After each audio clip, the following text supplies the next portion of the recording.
Assalamualaikum warahmatullahi wabarakatuh. Alhamdulillahirrabbilalamin. Wabihi nasta'in ala umuri dunia waddin. Assalatu wassalamu ala ashrafil anbiya wal mursalin Sayyidina wa maulana Muhammadin wa ala alihi wa sahbihi ajmain. Amma ba'du. Yang terhormat Bapak Farid Ardiansyah selaku dosen pampu mata kuliah etika profesi dan juga teman-teman yang berbahagia. Pada kesempatan kali ini kami dari kelompok 8 yang beranggotakan saya sendiri Nur Azizawawi dan juga saudari Rahma akan mempresentasikan atau menjelaskan tentang etika berpakaian pria dan wanita. Nah, pembahasan kali ini terdapat 2 poin. Yang pertama, kaidah Islam dan kaidah umum tentang etika berpakaian pria dan wanita, dan yang kedua tentang kaidah Islam dan kaidah umum tentang etika berpakaian profesional pria dan wanita. Nah, untuk poin pertama akan disampaikan oleh saudari Rahma, kepadanya dipersilahkan. Baik, terima kasih moderator. Di sini saya sebagai pemateri yang pertama, yaitu kaidah Islam dan kaidah umum etika berpakaian pria dan wanita. Di sini pengertian dari kaidah Islam dan kaidah umum etika berpakaian pria dan wanita, yaitu pakaian yaitu sesuai yang digunakan manusia untuk menutupi dan melindungi seluruh atau sebagian tubuhnya dari panas dan dingin, seperti kemeja, sarung, dan serban. Nah, pakaian ini juga didefinisikan sebagai setiap sesuatu yang menutupi tubuh. Pakaian dipahami sebagai alat untuk melindungi tubuh atau alat fasilitas untuk memperindah penampilan. Nah, selanjutnya yaitu kaidah Islam tentang etika berpakaian pada pria dan wanita.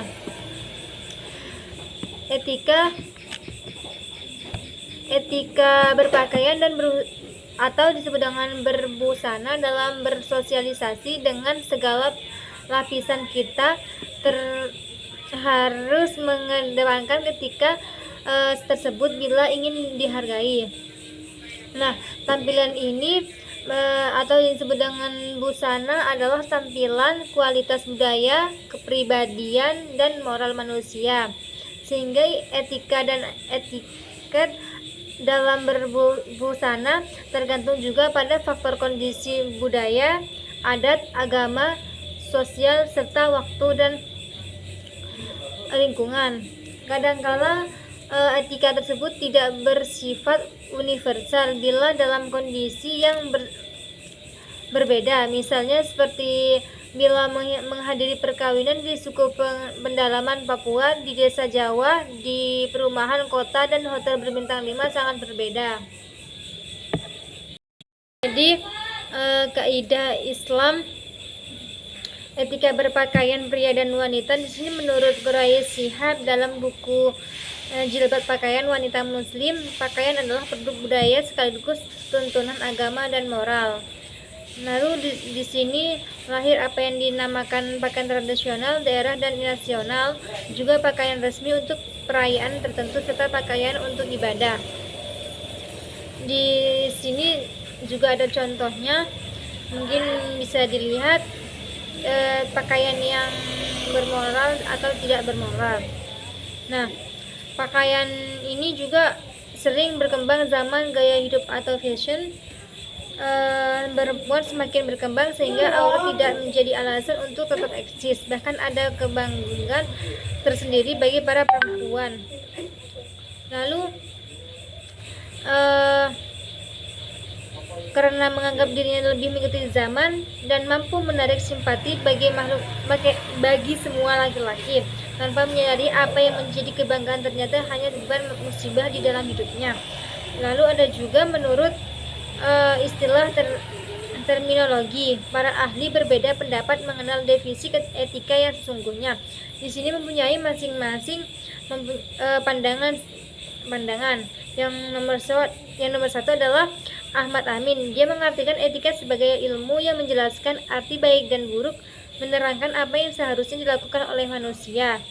Yang kedua ada Soegarda yaitu mengartikan etika sebagai filsafat nilai kesusilaan tentang baik buruk perusahaan mempelajari nilai-nilai dan merupakan pengetahuan tentang nilai-nilai itu sendiri. Dan yang nomor 3, Ki Hajar Dewantara. Di sini Ki Hajar Dewantara mengartikan etika sebagai ilmu yang mempelajari soal kebaikan dan keburukan dalam hidup manusia semuanya, atau disebut teristimewa yang mengenai gerak-gerik pikiran, rasa yang dapat merupakan pertimbangan dan rasa perasaan sampai menguasai tujuannya yang dapat merupakan perbuatan. Lalu yang selanjutnya adalah kaidah umum tentang etika berpakaian pria dan wanita. Nah, berpakaian adalah untuk kenyamanan dan bukan untuk bertontonan, dan kesederhanaan adalah yang paling sesuai. Nah, pakaian untuk menghadiri kuliah misalnya kayak seperti kita tuh harus menyesuaikan dengan kuliah yang kita hadiri. Lalu pemilihan jenis pakaian juga penting, di mana tidak sesuai mode itu sesuai dengan kita dan tidak juga dalam berbagai keadaan. Lalu etika berpakaian dan berbusana dalam bersosialisasi dengan segala lapisan, kita harus mengendapkan etika tersebut bila ingin dihargai. Lalu di sini juga disebutkan beberapa tips pada kaidah umum yang dapat digunakan dalam semua keadaan, diantaranya seperti di tempat umum. Nah, kita itu sebaiknya berpakaian sopan, tidak mengumbar anggota tubuh tertentu yang dilarang. Jadi kita tuh harus berpakaian yang sopan sehingga tidak menimbulkan atau mengumbar anggota tubuh kita.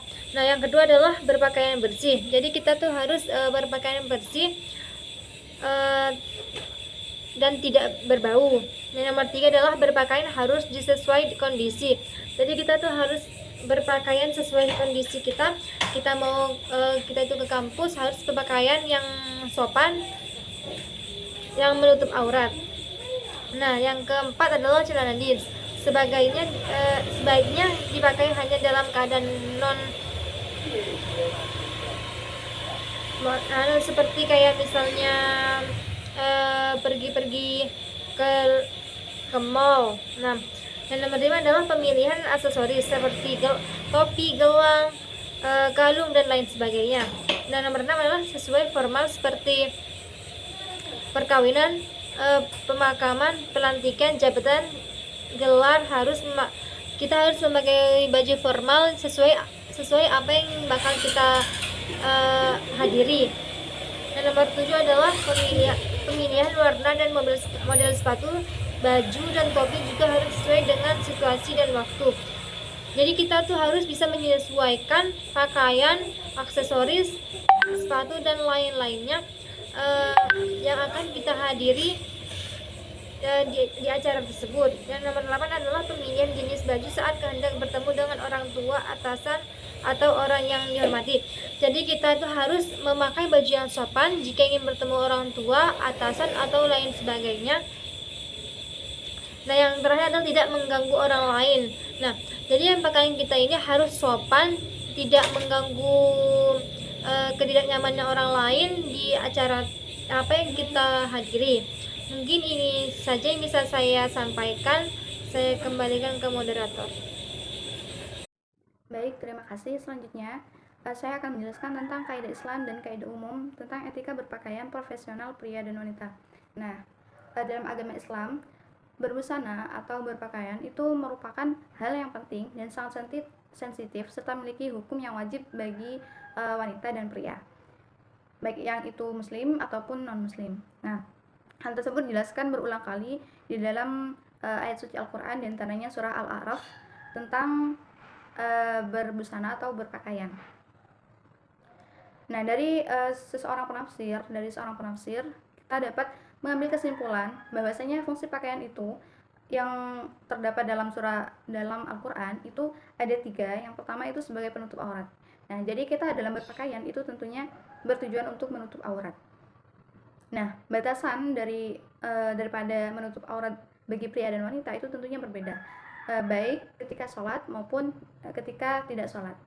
Yang kedua sebagai perhiasan. Nah, selain menutup aurat, berpakaian juga sebagai perhiasan. Itu baik bagi pria maupun wanita. Kemudian pakaian sebagai syarat kesehatan, keamanan, melindungi diri dari gangguan luar, dan menyelamatkan diri dari musuh yang mengancam. Nah, banyak tuh kasus, misalkan kasus 18+ ya. Nah, itu salah satu penyebabnya ya diantaranya si wanita itu, atau kebanyakan ini kasus seorang wanita ya. Si wanita itu tidak segan-segan untuk berpakaian seksi atau tidak menutup aurat. Nah, hal itu kan mengancam dirinya dari perbuatan penjahat laki-laki di luar sana. Nah, maka dari itu salah satu fungsi daripada berpakaian itu adalah sebagai syarat kesehatan dan keamanan serta menyelamatkan diri sendiri. Etika berpakaian juga akan mempengaruhi gaya personal orang tersebut karena dapat mengubah perspektif seseorang. Nah, dari hal tersebut kita dapat mengambil kesimpulan bahwasanya ketika kita berpakaian, maka kita akan dinilai oleh seseorang itu, misalnya paling dangkal itu kita dinilai orang muslim ketika kita berpakaian, apalagi menutup aurat. Nah, tidak hanya itu, ketika kita berpakaian kita juga harus melihat kondisi, situasi, tempat atau lingkungan. Nah, karena ini berbicara tentang profesional, maka hal itu berkaitan dengan profesi. Misalkan kita berprofesi sebagai tenaga kerja, ya maka kita harus mengenakan busana atau pakaian yang sesuai dengan tenaga kerja tersebut atau sesuai dengan aturan yang ada di dalam perusahaan tersebut. Jangan ketika kita sholat memakai pakaian biasa, sedangkan ketika kita santai memakai mukena. Nah, itu juga tidak etis ya. Kemudian ketika berbusana dalam bersosialisasi dengan segala lapisan masyarakat, kita perlu mengedepankan etika tersebut bila ingin dihargai. Nah, itu salah satu cara agar kita itu dihargai. Ya, kita harus profesional di mana kita akan berpakaian sesuai dengan situasi. Berpakaian sesuai dengan tata krama yang baik, khususnya di Indonesia, cara berpakaian sangat dinilai oleh orang lain. Pakaian menjadi salah satu tolak ukur kesopanan seseorang. Jadi pakaian itu juga menjadi penilai bagi orang lain karena menjadi tolak ukur kesopanan seseorang. Apalagi orang itu misalkan berpendidikan atau merupakan santri. Nah, itu sangat dinilai oleh masyarakat. Misalnya cara berbusana kerja bagi wanita. Hal ini dapat menciptakan kesan baik dan profesional. Memilih dan mengenakan pakaian kerja yang sesuai bisa menjadi tantangan sendiri. Terkadang setiap tempat kerja memiliki peraturan dan budaya yang berbeda sehingga kita perlu untuk menyesuaikannya. Salah satu caranya adalah dengan berbusana yang tepat dan sesuai. Tentu saja kita perlu tahu beberapa etika dan poin penting saat berbusana ke kantor. Nah, hal ini juga menjadi penilai bagi karyawan yang lain. Misalkan realitanya ketika kita mendapati seseorang mau melamar pekerjaan, nah seseorang itu akan berpakaian misalkan bawahan hitam, atasan putih. Nah, itu juga termasuk kebiasaan atau merupakan aturan dari perusahaan tersebut bahwasanya ketika mau melamar pekerjaan harus memakai hal seperti itu. Nah, ketika kita bekerja, berpakaian pria dan wanita tentunya berbeda. Misalkan kalau wanita itu biasanya rok atau celana yang matching dengan blazernya, terus kemeja di dalamnya, kemudian sepatunya. Karena hal itu juga akan mempengaruhi ke profesionalismenya. Nah, kalau laki-laki itu biasanya sepatu, celana, kemeja, blazer, dan dasi. Nah, itu semua itu harus sesuai dengan aturan di perusahaan atau pokoknya harus tepat gitu. Harus sesuai kondisi dan situasinya. Jabatan juga termasuk pada kesesuaian itu. Jadi kita itu harus kita itu sebagai apa? Misalkan sebagai sekretaris. Nah, etika berpakaian seorang sekretaris itu umumnya bagaimana gitu. Kemudian ketika kita berada di kantor, kita diharuskan untuk berbusana dengan ukuran yang sesuai. Artinya tidak kekecilan dan tidak kebesaran. Karena ya lagi-lagi kita dinilai oleh orang lain atau karyawan lain. Kemudian penerapan etika berbusana yang baik, ya yang pertama menutup aurat, yang kedua sesuai dengan tujuan, situasi, dan kondisi lingkungan, yang ketiga tampak rapi bersih, sehat, dan ukurannya pas, yang keempat tidak mengganggu orang lain, yang kelima tidak melanggar hukum negara dan hukum agama. Nah, itu semua merupakan tolak ukur untuk kita berpakaian, harus sesuai dengan lingkungan keprofesionalismenya. Kemudian etika berpakaian profesional pria dan wanita tentunya berkaitan dengan pekerjaan. Maksudnya di sini adalah seseorang dalam berpakaian menggunakan etika sesuai dengan profesi sehingga nantinya dapat dinilai oleh orang lain itu atau oleh karyawan lain itu sesuai dengan aturan perusahaan. Nah, selanjutnya yakni hal-hal yang penting atau hal-hal penting yang perlu dipahami dalam berbusana atau berpakaian kerja. Nah, ini adalah hal-hal yang harus dipahami oleh para tenaga kerja. Yang pertama, sesuaikan busana yang dikenakan dengan jenis pekerjaan. Seperti yang saya sampaikan tadi, bahwasanya ketika seorang dokter dan arsitektur itu tentunya cara berpakaiannya itu berbeda, sesuai dengan jenis pekerjaannya. Kemudian status sosial posisi ini harus dipahami supaya tidak kehilangan jati diri di mata orang lain. Pakaian seragam atau busana kerja seringkali dikaitkan dengan faktor fungsional serta untuk membuat kenyamanan, kesopanan, tidak mengganggu dalam beraktivitas kerjanya. Nah, jadi ketika kita misalkan selaku sekretaris perusahaan, namun kita mengenakan mukena, nah itu kan akan mengganggu kita dalam bekerja, seperti itu. Kemudian yang ketiga, pemilihan bahan. Nah, pemilihan bahan dalam bekerja juga berkaitan dengan kenyamanan. Jadi itu sangat penting.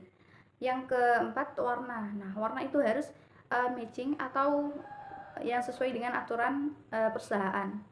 Lingkungan. Nah, lingkungan di sini juga berkaitan dengan kebiasaan atau kebiasaan apa yang harus dilakukan dalam perusahaan itu. Dan yang selanjutnya, jabatan. Nah, jabatan tadi yang seperti yang sudah saya jelaskan. Kemudian syarat-syarat model untuk busana kerja itu, yang pertama model sederhana tetapi cukup menarik, tidak berlebihan namun membuat menarik. Nah, itu juga menjadi salah satu syarat model busana. Kemudian praktis dalam pemakaian, mudah pemeliharaan. Kemudian syarat-syarat bahan untuk busana kerja itu sendiri seperti apa? Yang pertama, menghisap keringat. Nah, itu juga berkaitan dengan kenyamanan. Yang kedua, tidak cepat kusut. Nah, apalagi seorang atasan ya, tentunya ingin terlihat tampil mewah atau lainlah dari yang lain. Maka kita harus pandai-pandai memilih kain pakaian. Kemudian tahan terhadap sabun, tidak luntur. Jadi penting bagi kita untuk mengetahui kondisi, situasi, dan kesempatan kerja demi keberlangsungan pekerjaan yang baik serta dapat bergaul secara sefrekuensi. Ketika kita beda saja masalah pakaian dengan karyawan lain atau dengan aturan perusahaan, nah kita itu akan merasa canggung, merasa beda sendiri seperti itu. Dan itu akan mengganggu keberlangsungan ketika kita bekerja.